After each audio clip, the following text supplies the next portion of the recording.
Alright, I'm going to show you guys, hopefully you can hear me here. This is my technique for checking for a misfire. You may have seen automotive channels. If a car is misfiring and you want to see which cylinder is misfiring, what you can do is you can disconnect them one at a time, disconnect the spark plug wire one at a time from the distributor and see which one of them doesn't make a difference to how the engine runs, and that tells you that one's misfiring. Now normally when you see people do this, they end up getting electric shocks from this because spark plugs run at a very high voltage, and it'll go right through the insulation on a pair of pliers like this.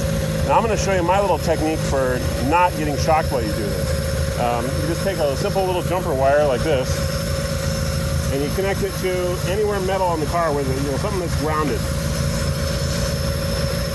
And then you connect the other side of it to your pliers that you're going to use to pull the boot off. Now what'll happen is electricity takes the shortest path to ground. So if the insulation on this fails and a spark jumps through the tool, instead of going through you and into the ground or through your leg into the car and hurting a lot, it's going to go through this jumper instead, and you won't even feel a thing. So here goes. Hopefully this works.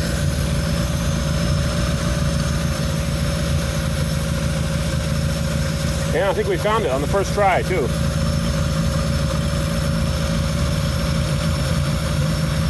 Yeah, cylinder 3. Cylinder 3 is misfiring.